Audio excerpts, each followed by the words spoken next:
Well, hello, boys and girls. It's when I feel like 8 o'clock. I'm Pearl of Wisdom, and you're listening to my NHL Pearls of Wisdom, coming to you live from Helen's Place. The lady that lets me use her facilities to do these fine videos. We also have tea together. Today we had chamomile. It was lovely. I haven't had chamomile in ever. No, it was good. It was really good. I like the chamomile. I'm starting to get into the teas. I used to be like a really big coffee guy. I still am, but I'm able to adjust. I'm able to expand my horizons, right?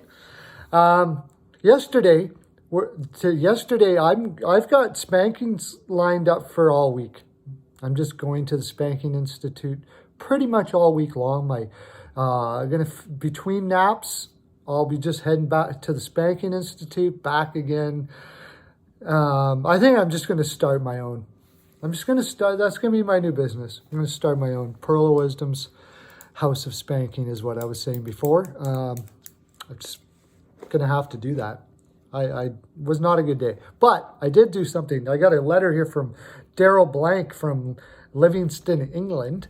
And he said, why did you take Kansas City in the Super Bowl when, like, most people were taking the 49ers? It's one of the things he said. He also talked to me about pants-free living and such. But, okay, well, it's a funny thing you mentioned that. I was talking to Doug Masta. I'm going to try to make this quick. Doug Masta told me that Doug Masta is the guy in the comment section. He's in there all the time. And we talk personally, too.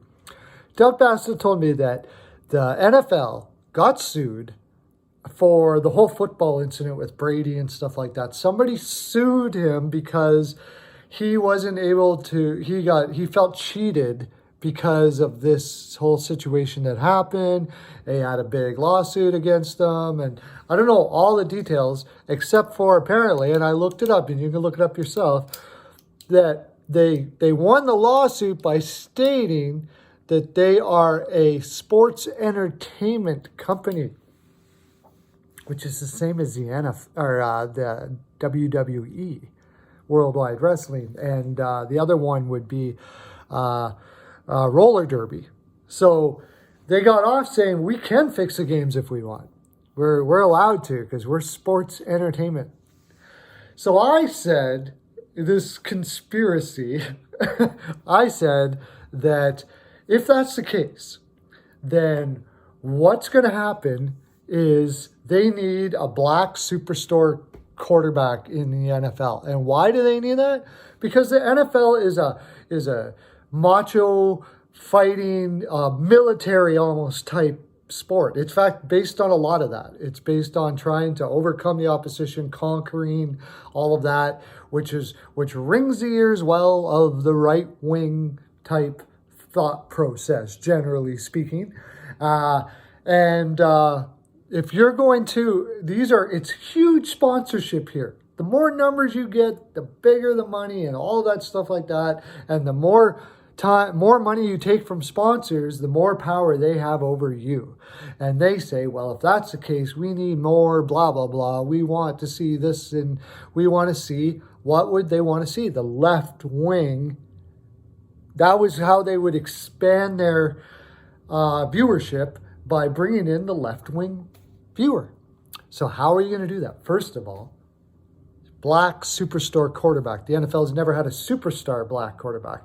Seattle did have a quarterback, and I don't know his name off the top of my head, that won the Super Bowl that was black, but they haven't had a superstar black quarterback.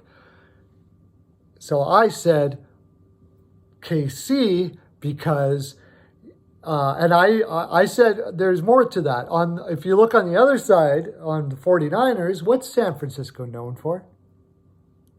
Their gay population. And you have San Francisco in the biggest stage with one of the best looking human beings on the planet as their quarterback in Garoppolo. Is that just a coincidence? I guess, probably. But my fantasy I'm doing here. This is how I came up with the pick. But I said, I don't think they're ready. They don't need to have they don't need to have Garoppolo win. But right now, what they do need to get the left wing is a black superstar quarterback. That would be huge, huge, huge. Face of the NFL. So I said, what's going to happen is it's going to be a close game till the third.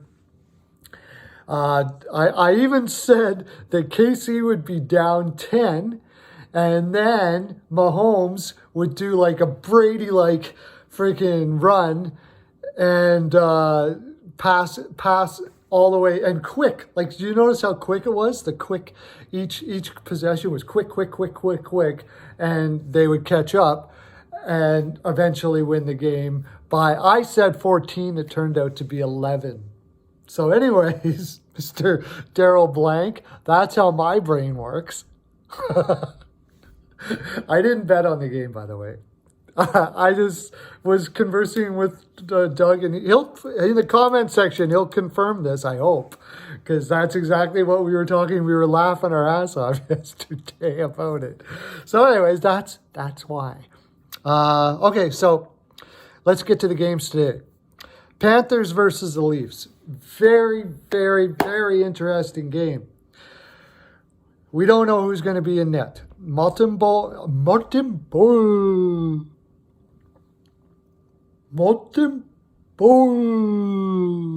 Do it with me. Oh, there we go. Tough Love's getting better. You were a little off before.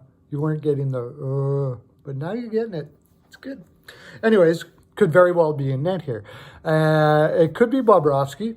Panthers are on a back-to-back. I have a feeling they're going to save Bobrovsky for Columbus tomorrow because you don't want to get down early on with Columbus. You probably want your veteran there. That's the big thing.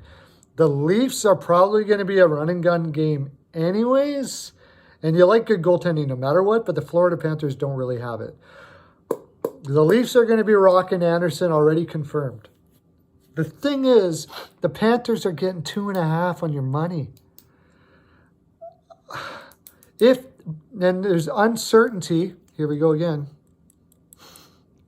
Remember, when they do this is important. When there's uncertainty whether Barkov's playing. If Barkov's playing, it's almost like a 50-50 here for 2.5 your money. If Barkov's not playing, I really like the Leafs. And you're not getting much juice, so maybe.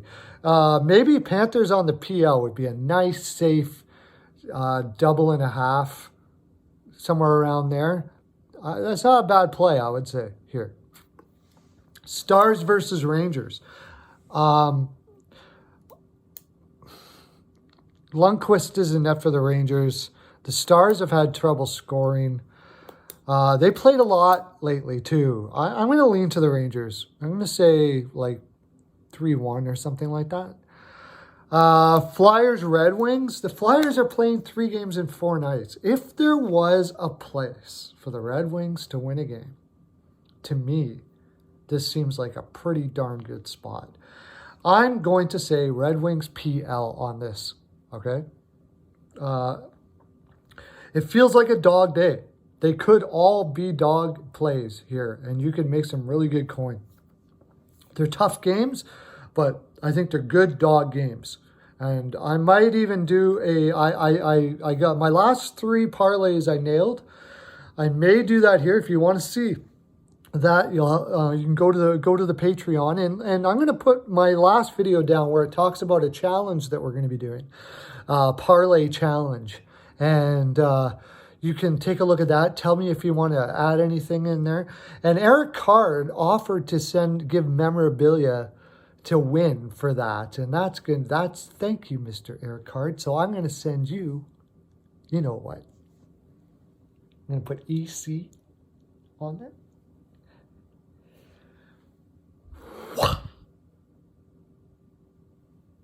There you go, Eric.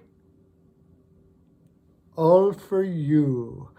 So what are we doing now? We're doing the subscribe and the bell and the like. I got both hands going now. See that?